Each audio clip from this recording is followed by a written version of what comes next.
Paraguay. Julio Dávalos, ¿cómo estás?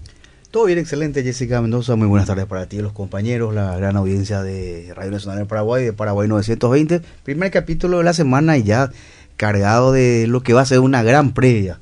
Entonces hoy vamos a estar informando de eso. Por eso que también tenemos a la señora directora a nuestro lado para que nos acompañen y nos pueda contar al lado de los invitados la buena noticia.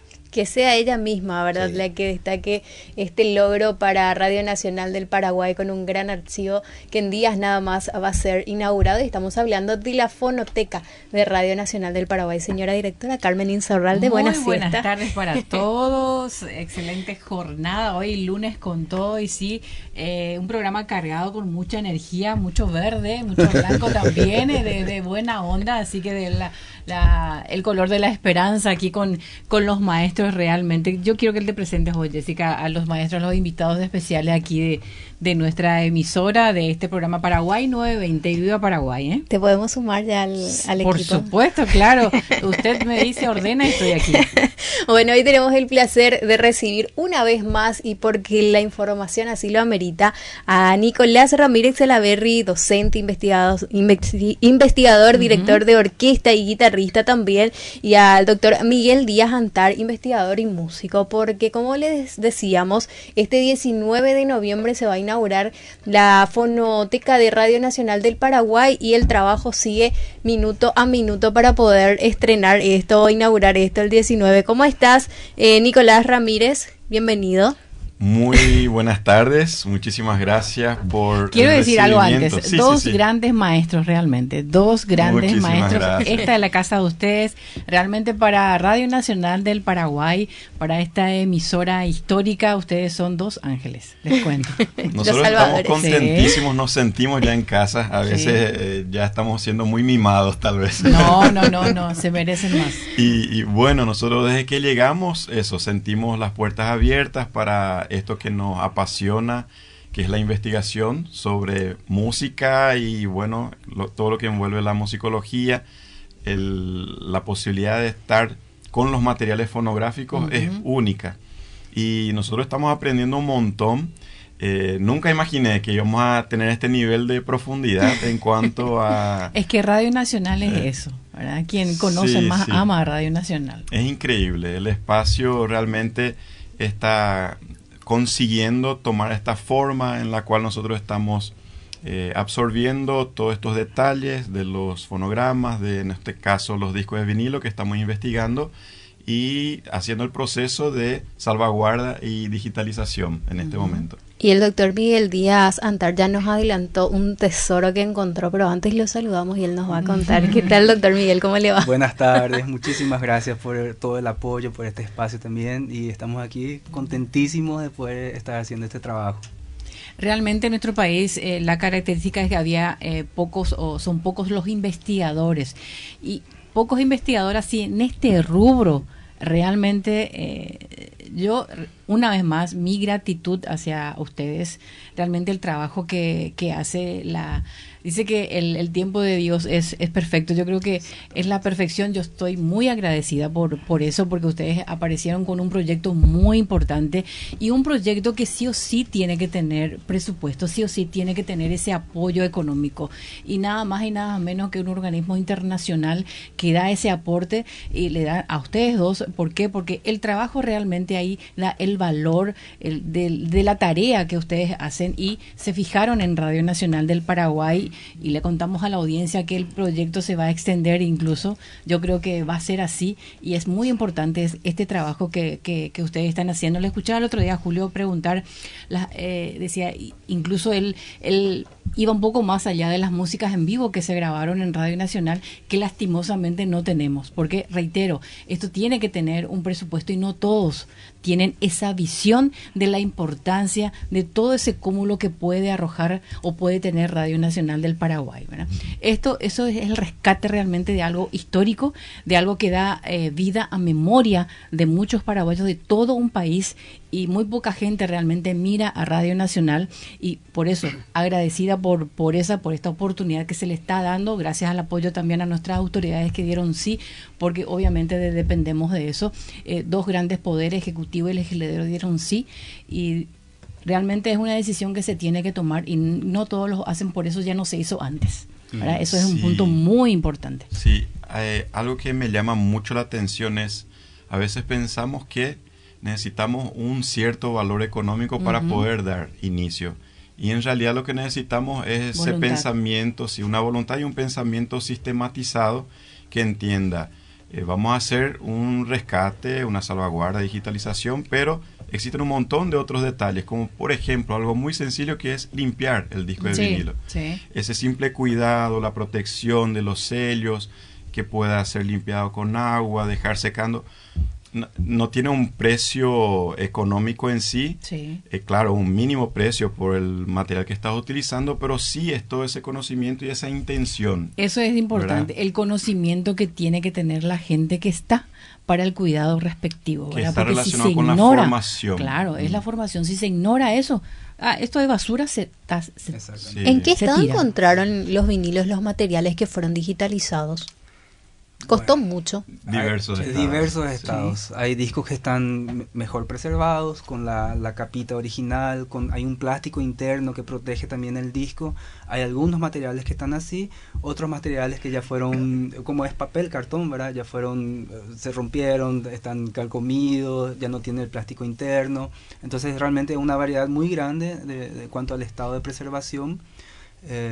También la forma como fue guardado. Hay algunos discos que el disco tiene que estar paradito, bien recto, ¿verdad? Si se guarda un poquito acostado así, comienza a deformarse y con el tiempo se queda la humedad, como famoso por se el ponen mismo los ambiente, libros, ¿no? ¿verdad? Famoso de costadito el libro, pero el CD o el disco tiene que estar bien. Exacto. Y también la temperatura ambiente de la pieza para que no se deteriore el vinilo, ¿no? Exacto. Hay algunos que lastimosamente ya están con hongos, que tiene que ver con la humedad, ¿verdad? Le agarró humedad, le agarró hongos. Eso se puede limpiar, se puede restaurar todavía. Entonces estamos haciendo ese proceso. Hay otros que lastimosamente están rotos. Sí. En ese caso, cuando se rompe, generalmente se rompe el borde del disco. Entonces se puede comenzar a digitalizar a partir de donde tenemos. Entonces hay algunas músicas que no tenemos el comienzo de la música, pero tenemos a partir de donde ya se puede tocar. Claro. Ahí ya Un medio rescate sería, ¿no? Y la salvaguarda de lo que están realizando, el rescate arqueológico a nivel musical, además de la importancia para Radio Nacional de Paraguay, es algo histórico porque viene a partir de ahora. Estarán los estudiantes de música conociendo la historia, quiénes fueron o de qué manera o poder relacionar un tono musical, un género musical de un año en relación a lo que es el 2025 o más. Exactamente, eso vamos a llamarlo en la musicología de un análisis comparativo. Sí. Entonces ahí podemos justamente ver cómo se está interpretando una guaraña hoy en día y cómo se interpretaba esa misma música 50 años atrás, por ejemplo. O cómo fue el origen con José Asunción Flores luego también. Claro, cómo fue el original, digamos, y cómo hoy en día se interpreta esa misma música. Y ahí realmente está, por ejemplo, la forma de colocar la voz. Antes era mucho más lírico, ¿verdad? No existían los micrófonos como hoy en día. Vos tenías que proyectar la voz en el teatro, entonces tenés toda una forma de cantar que hoy en día con toda la tecnología eso mudó, por ejemplo, ¿verdad? También muda el ritmo en sí, se tocaba más rápido algunas músicas, más lentas, hoy en día se toca diferente. Entonces todo ese tipo de investigaciones se puede hacer justamente pudiendo accesar esos discos, esos materiales para poder hacer todo ese trabajo musicológico de investigación. Yo lo veo de la siguiente manera, la posibilidad, esa posibilidad de la conjunción de raíces con lo que es el presente y el porvenir, ¿verdad? De toda una historia de un país, porque si esto no se hacía, quizás no se conocía, ¿verdad? Quizás ni el valor que puede estar en el aire, pero eso del valor más o menos que no es tangible, pero sí se puede demostrar que sí existe, ¿no? Tenemos el caso reciente de la guaraña que fue reconocida como patrimonio cultural inmaterial de la humanidad, y todo ese proceso previo que de repente parecía que no iba a dar en todo eso, sí, fue cristalizando porque se fue preservando, se fue cuidando, se fue difundiendo, y todo eso culmina en ese reconocimiento por la UNESCO. Algo así también nosotros entendemos, tanto es que ya imaginamos que todo esto tendría que estar conectado a nivel país con otras fonotecas. Nosotros estamos queriendo estimular eso también, que otras fonotecas puedan estar desarrollándose y al mismo tiempo interconectadas. Y cuando eso pueda ocurrir, nosotros podemos presentar inclusive ante la UNESCO para que sea un material de... se llama Memoria del Mundo. Preservation, sí. Pero alguien tiene que abrir el camino. Claro, se tiene que está abriendo, ¿verdad? Hacer esa invitación para entender que estos archivos sonoros que van a quedar digitalizados tienen que conectarse y tienen que dialogar. Y van a dialogar, si posible, a nivel nacional como también a nivel internacional. Nos inspiramos bastante con lo que es la Fonoteca de México, que ya tienen todo un proceso ya de varios años ahí realizado. ¿A nivel país esta va a ser la primera fonoteca o hay otras? No podemos decir la primera fonoteca, porque fonoteca sería la reunión de discos, ¿verdad? Entonces pueden existir fonotecas privadas, por ejemplo. Claro que hay bastante, a nivel de coleccionistas privados hay bastante. Claro, sí, pero a nivel institucional, digamos así en la radio, estamos inaugurando una nueva fonoteca, porque justamente el propio archivo de la radio ya era una fonoteca, que funcionó de 42 al 89, ¿verdad? Entonces, digamos, estamos refundando una fonoteca. Sería. Y a nivel regional, ¿cómo estamos con este tipo de trabajos? ¿Qué saben, maestro? El Ateneo Paraguayo, por ejemplo, tiene también una colección de discos. Sabemos de eso, sabemos que Radio Cáritas tiene una colección gigantesca también. Sí. Creo que Dinacti también, porque ellos tienen el tema del registro del primer disco, por ejemplo, de rock paraguayo, 1983, tienen, también tuve la oportunidad de poder observar eso. Sí, no, entonces, y otras radios también van a tener su propia fonoteca, ¿verdad? Lo que nosotros estamos buscando específicamente con esta fonoteca es que esto sirva así como un centro de investigación para la musicología paraguaya, por ejemplo, que estudiantes de la FADA puedan venir, puedan accesar a esos archivos y hacer esos... De trabajos prácticos ya directos. Sí, en ese sentido así, ¿verdad? Porque hoy en día sería más difícil, por ejemplo, ir a cualquier radio y decir, hola, quiero investigar, déjame entrar, ¿verdad? Entonces, hacer toda la estructura necesaria para que eso justamente funcione como un centro de preservación y de investigación para los jóvenes. Y las aplicaciones son diversas. Puede ser desde un profesor interesado a mostrar a sus estudiantes del 5º grado que conozcan un poco más sobre cómo se cantaba en la década de 70, 60, y puede tener un material ahí de primera mano. Entonces, tanto para esa parte didáctica que se tiene que fortalecer más, creemos, a nivel nacional. Justamente estábamos hablando con un profesor amigo también nuestro, Hugo Bozano, que trabaja con estos materiales didácticos y vemos la necesidad que tenemos de traducir todo esto que estamos teniendo a nivel académico para que llegue a todo el país, en las escuelas principalmente, ¿verdad? Entonces, desde ese momento en que se pueda enseñar en las escuelas, que se puede tener como trabajo de investigaciones académicas, un caso que me vino a la memoria y hoy quería haber comentado, una profesora también llamada Romy Martínez, que hace poco se recibió como doctora también en musicología.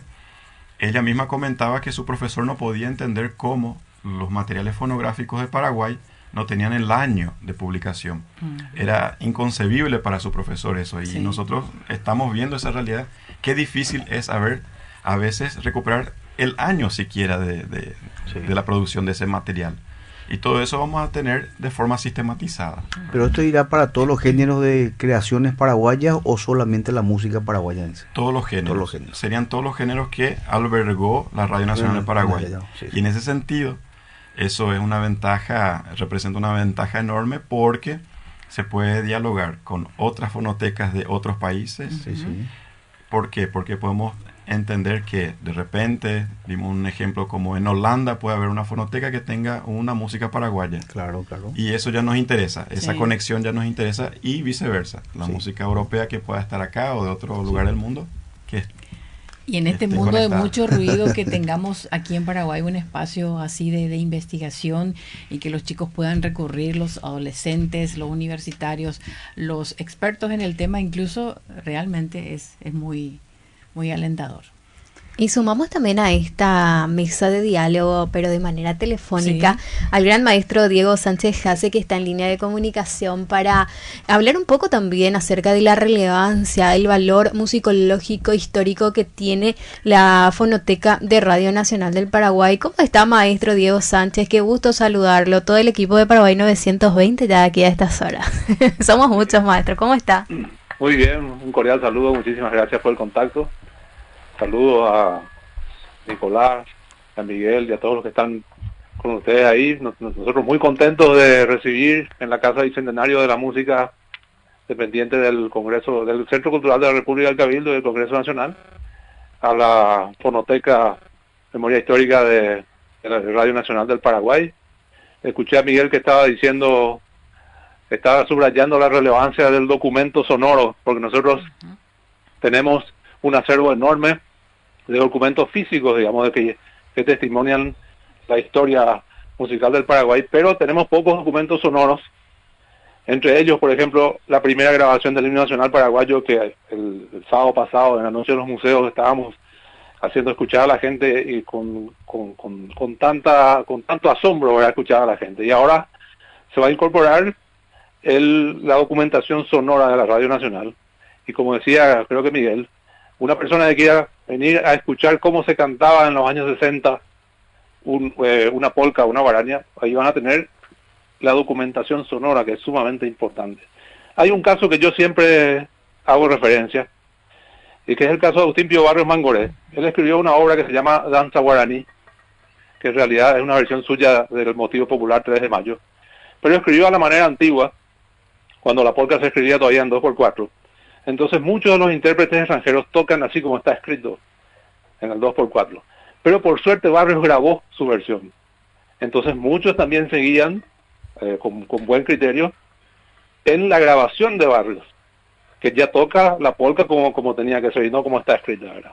Entonces, la documentación sonora es súper importante para el estudio estilístico de la evolución, digamos, de la interpretación y de la creación de la musical de una sociedad, y por eso estamos muy contentos de inaugurar esta fonoteca en el espacio de la Casa Bicentenario de la Música, que pretende ser siempre el centro de estudios y de documentación de toda la historia musical del Paraguay. Bueno, y maestro, la fecha pautada es el 19, vamos a estar ahí todos celebrando también este logro para la familia de Radio Nacional del Paraguay, para la investigación en música también de nuestro país, y con un gran trabajo que hicieron acá los maestros Nicolás y Miguel, ¿verdad? Sí, la verdad es un trabajo extraordinario. Cuando ellos presentaron los resultados de sus investigaciones, que lo hicieron ahí en la Casa Bicentenario de la Música también, desde ahí estuvimos hablando de que ese era el espacio ideal para guardar esta documentación tan valiosa, ¿verdad? Y a partir de esa investigación tan rigurosa y de tanta calidad que hicieron ellos dos, ¿verdad?, que es realmente fantástico. A partir de ahí, maestro, el acceso a los interesados, ¿cómo sería? ¿Dependería de la Casa Bicentenario? ¿Cómo sería?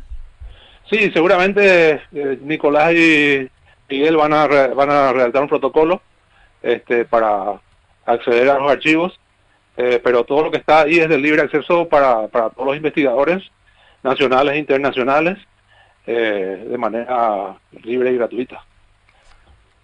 Y para nosotros, maestro, de hecho es un honor trabajar en forma conjunta de esta manera, realmente dando valor a la memoria de todo un país. Así mismo es, así mismo es. Y como dije, la parte sonora es un elemento súper valioso para recordar que en 1950 la polca se tocaba con cierto estilo bastante diferente a lo que se canta hoy, y todas esas cuestiones históricas que nos hacen conocer a profundidad nuestras tradiciones para proyectarnos hacia el futuro. Bueno, maestro, te agradecemos muchísimo por este tiempo que te tomás para conversar con Radio Nacional del Paraguay. Nos vemos entonces a las 19 horas del miércoles. Nos vemos ahí y les esperamos a todos. Muchísimas gracias. Gracias, el maestro Diego Sánchez Haas, en comunicación también con Radio Nacional, porque la Casa Bicentenario de la Música Agustín Pío Barrios es la que va a recibir la fonoteca de Radio Nacional del Paraguay. Reiteramos la invitación, esto a todo público abierto, ¿verdad? Sí, así mismo. 19 horas, la Casa Bicentenario está en Cerro Cora, 848 entre Tacuarí y Estados Unidos. Así mismo. Si me permite un pequeño comentario, que el maestro levantó ese punto, ¿verdad?, de la comparación que se puede hacer y la importancia del documento sonoro. Muchas veces hay varios libros que van a detallar las categorías de música que tenemos y cómo cada una se comporta en el sentido de los instrumentos que utiliza, la forma, cómo se canta, y a veces ese tipo de categorías le encuadra exageradamente a la forma de clasificar las músicas, y lo que nos dimos cuenta en un trabajo que hicimos para el Yeporeca, el ciclo de conferencias del Yeporeca, en 2022, es que, por ejemplo, existe un proceso de electrificación de la música paraguaya, que es cuando comienzan a llegar los instrumentos electrónicos, la guitarra, el bajo, el teclado, y que eso no se da de manera contundente, categórica. Así, ahora vamos a tocar con instrumentos acústicos, a partir de ahora vamos a tocar solamente con instrumentos electrónicos, por ejemplo. No, eso se da de manera gradual. Entra un instrumento nuevo, por ejemplo, se reemplaza el contrabajo que antes se tocaba, se reemplaza por el bajo eléctrico. Entonces vas a tener instrumentos acústicos como arpa, acordeón, bandoneón, y un instrumento electrónico que es el bajo eléctrico. Y después, más adelante, algunos años después, aparece la guitarra eléctrica, que le va a sustituir al requinto, por ejemplo. Entonces ahí tenés dos instrumentos eléctricos más los instrumentos acústicos. Entonces ese proceso, todo un proceso que después, en los años 90, va a culminar, por ejemplo, en una estética que es la estética electrónica, donde vas a tener batería electrónica, teclado, bajo y guitarra eléctricos. Entonces todo el conjunto eléctrico, pero ahí se llega a partir de todo un proceso anterior que comienza más o menos al finales de la década de 50, cuando comienzan a llegar los instrumentos electrónicos aquí en Paraguay. Brusco, y también de manera paralela está también la transición de la sinfonía de la música paraguaya, la parte sinfónica, ¿no? ¿Y eso en qué año aproximadamente viene esa transición del paso de la música paraguaya a la sinfonía? Y podríamos entender eso entre décadas de 30-40. 30-40. Sí. Y justamente se da en ese proceso que realizan tantos músicos, pero en específico tenemos a Flores, cuando él colabora para que la polca sea escrita correctamente, como mencionó el maestro Diego Sánchez Haas, que antes se escribía en 2x4, y es el maestro Flores que consigue entender, no, esto necesita un ajuste, y entiende que se escribe en 6x8, de preferencia. La música paraguaya, la polca paraguaya y también la guarania. Claro, cuando decimos eso, otra vez no estamos diciendo que eso va a ser rígido para siempre, porque el propio Flores, él propone la jerarquización de la guarania, y entonces él entiende que esa música que se tomaba como música popular, tradicional, ella necesitaba tener un ropaje sinfónico. Entonces en sus partituras sinfónicas uno encuentra que puede haber un 6x4, que es una otra marcación de compás, un 2x4, cuando son momentos introductorios. Y después sí está específicamente escrito el tempo de guarania en sus obras sinfónicas. Y eso se va consolidando en la década de 40, 50 hasta 70, y no solamente Flores, sino también todos los músicos que estaban en esa época, Herminio Jiménez, Juan Carlos Moreno González, después Mauricio Cardoso Campos, siguientes generaciones como Carlos Lara Vareiro. Y bueno, entonces tenemos por suerte esa especie de neonacionalismo que tuvimos en Paraguay en la década de 40-50 con la música sinfónica. ¿Qué es lo más antiguo y destacado que vamos a poder encontrar en esta fonoteca? Sé que es un poco compleja incluso la pregunta, porque puede variar esto subjetivamente, pero ¿qué, por ejemplo? Decir que ayer estábamos escuchando algunas obras y se ponía realmente la piel de gallina. Como decía el maestro, una cosa es que te escriban y otra cosa es escuchar, ¿verdad? O saber que existió, pero escucharlo, ¿verdad? Es completamente diferente, ¿verdad?, la experiencia. Y bueno, tenemos unas joyitas que fuimos descubriendo. Así como dijimos, la mayoría en realidad de los discos no tienen la fecha de grabación, pero hay varios discos que tienen dedicatorias. Entonces tenés la dedicatoria del artista que donó a la radio y, por ejemplo, el año de la firma, entonces 1960. Ahí sabemos que el disco es de 60 para atrás. ¿Entendés? Algunas pistas por lo menos tenemos, y así tenemos cosas que son de la década de 60 ya, hacia acá. Y bueno, y también hay otros tipos de investigaciones que se pueden hacer a partir de ese archivo, como por ejemplo, cuando hicimos el primer informe en 2023, cuando comenzamos el trabajo ya hace algunos años, el primer informe que hicimos fue con 120 discos que encontramos en esa época, aquí en la radio. Y comenzamos a analizar ellos y pudimos ver que de esos 120 discos, el 93% corresponden a artistas hombres, artistas masculinos. Y el 7% corresponde a artistas femeninas, a mujeres. Entonces tenemos ese tipo de datos también.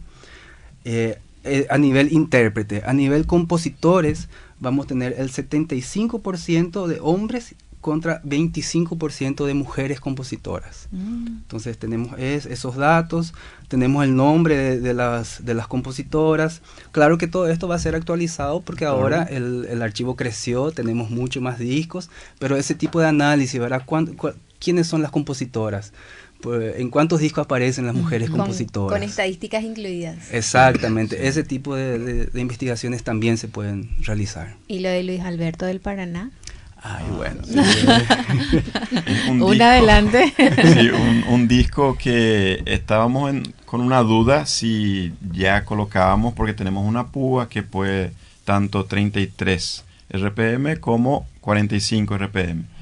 Y la mayoría de los discos que hoy también están en circulación son de 33. Claro, pensaba que era rápido el disco por la interpretación, ¿no? Y este disco menorcito vimos Luis Alberto del Paraná y el trío Los Paraguayos en Japón. Sí. O sea, el disco chico, el disco chico, el 45. Y entonces nosotros fuimos, probamos, ¿verdad? A ver, ojalá que sí salga todo bien. Y sí. Se pudo hacer una digitalización exitosa. Y al momento de escuchar vimos que estaba cantando realmente en japonés, Luis Alberto del Paraná. E inclusive eso ya hace disparar algunas interpretaciones, algunas comprensiones, que es tal vez aquello que tienen artistas, artistas célebres o artistas que pudieron llegar al corazón de la mayoría de las personas, que es aquello que uno no sabe a veces definir, pero nosotros dijimos, tal vez esto sería casi un encantamiento. ¿Cómo ganarle al público? ¿Cómo ganarle al público? O sea, bien, él canta con una hermosa voz, con su conjunto que tiene un sonido muy característico de la música paraguaya, pero también tiene otros recursos, y eso es lo que nos emocionaba, nos impresionaba, con sus falsetes. Ya no era el recurso natural. Sí, son búsquedas artísticas que un artista puede tener, ¿verdad? Y entonces eso nos hace comprender, o sea, por ese simple momento de haber escuchado, nos dio un pasito más adelante para comprender toda la proeza que realizó Luis Alberto del Paraná, por qué llegaba al lugar donde llegaba y encantaba al público. O sea, que fue un poco más del Palacio de Buckingham, entonces, al cantar en japonés. Sí, ¿verdad? Un poco más de estar al lado de los Beatles. Y nuevamente, descubrir eso es justamente porque tenemos acceso al material, al audio, ¿verdad? Porque si no, alguien nos dice, no, Luis Alberto cantaba en japonés. Ah, bueno. No tiene la misma realidad. Por eso, una cosa es que se escriba, que se diga, otra cosa es realmente escuchar, ¿verdad? ¿Y porque el disco de vinilo de tiene esa profundidad. Todavía no encontramos, pero capaz eso ya nos obliga otra vez a ir a bibliotecas, ¿verdad? Es una investigación, otra investigación específica que se inicia, ¿no? Y ahí vamos a descubrir el año, ¿verdad? Probablemente sea década de 70. Y sí, 60 y 70, porque tienen en cuenta que la gira mundial de Luis Alberto del Paraná, los paraguayos, fue en esa época. Sí. Y cuando estuvo en el Palacio de Buckingham fue ya en un momento en que los Beatles ya tenían estaban cierta trayectoria, y sería entre 65 y 70 más o menos. Sí, probablemente por esos Pero años. lo encontraron aquí, en Radio Nacional. 120 discos entonces, ¿verdad? No, eso fue en el 2023 que terminamos la primera parte de la investigación y continuamos, ¿verdad? Y ahí solicitamos... Ahora, ¿cuántos discos ya están viendo? Entre 400 y 500. ¿Y Radio Nacional cuántos vinilos está teniendo? De acuerdo a lo que están observando. Esos 500. Son más. Lo que pasa es que la Fundación Cultural Latin Grammy, al cual le agradecemos también todo el apoyo, enfoca en lo que es música latinoamericana. Ya. Entonces existen muchos más discos. Supongo tenemos casi 1000 discos, digamos, ahora, ¿verdad? Pero capaz la mitad corresponde a música paraguaya y música latinoamericana. Tengo también aquí el informe. Esto fue cuando teníamos 370 discos, algunos meses atrás. Cuando se menciona, nada más para aclarar, porque hay tanta diferencia de enumeración, es porque son los 300 discos que ahora sí pudimos ver, sacar fotos leer y entenderlos, ¿verdad? Claro, se va creciendo la investigación. Es el trabajo de hormiga. Y va a crecer más porque el viernes a Pilar, ¿no? Ojalá, está todo preparado para eso. Entonces, cuando teníamos 370, algunos meses atrás, de esos 370, 260 eran de discos de música paraguaya, 26 de discos argentinos, 26 brasileros, 10 de México, 7 de Cuba, 6 de Venezuela, 4 de Bolivia, 2 de Chile, 2 de Colombia, 2 de Puerto Rico, 1 de Perú y 1 de Uruguay. Entonces tenemos ese leque también, ese abanico de países, ¿verdad?, representados, y esto también va a crecer. Estos números van a crecer porque ahora también la Uruguay capaz que sea lo iracundo, ¿verdad? Si no me equivoco. Lo increíble es que muchas veces ocurre que son grupos paraguayos que estaban residiendo en ese país y otra vez graban música paraguaya. Música paraguaya, ya. Sí. Bueno, la invitación entonces para este miércoles, Jessica. Así es, este miércoles a las 19 horas, Casa Bicentenario de la Música Agustín Pío Barrios. Les invitamos a todos a participar de la inauguración de la Fonoteca de Radio Nacional del Paraguay, memoria histórica de Radio Nacional del Paraguay, gracias a estos hombres que están aquí, grandes maestros que hicieron este trabajo profundo de investigación para que sea una realidad la Fonoteca de Radio Nacional del Paraguay. Así que desde ya agradecerles, ¿verdad? Y vamos a estar ahí compartiendo y celebrando también este día, y a partir de ahí ya abierto a todo público para que siga la investigación y siga el interés hacia nuestra música paraguaya y toda esa riqueza sonora que tenemos aquí. Muchísimas gracias siempre por la recepción que estamos sintiendo, que estamos desarrollando y pudiendo vivenciar todo este proceso. Muchísimas gracias. Yo creo que se ganaron un espacio en Radio Nacional también, así que vayan pensando para el próximo año a que la comunicación y la instrucción y la investigación también salga a través de las ondas de Radio Nacional del Paraguay, y que la enseñanza también llegue a través de Radio Nacional al público en general. Así que ustedes son dos grandes maestros que no podemos desaprovecharlo, ¿verdad, Jessica? Dejamos para un capítulo 2 lo de Pilar, entonces. Exactamente. Sí, continuará, pero Pilar está ahí, latente. Muchísimas gracias. Bueno, con nosotros hoy en los estudios de Radio Nacional del Paraguay, Nicolás Ramírez Salaverry y el doctor Miguel Díaz Antar, ambos maestros, investigadores de la música y dos grandes que están haciendo posible también que Radio Nacional del Paraguay tenga su fonoteca. Reiteramos, este miércoles 19 a las 19 horas es la invitación, Julio.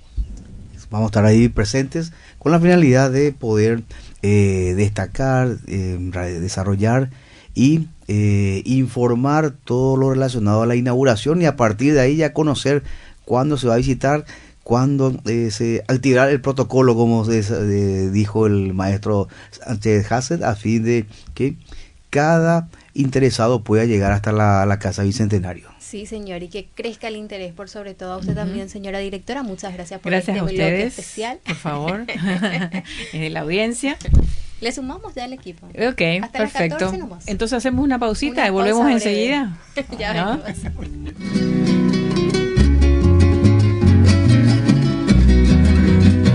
La 9:20 AM en la estación primaveral, con la música que más te gusta. la música paraguaya.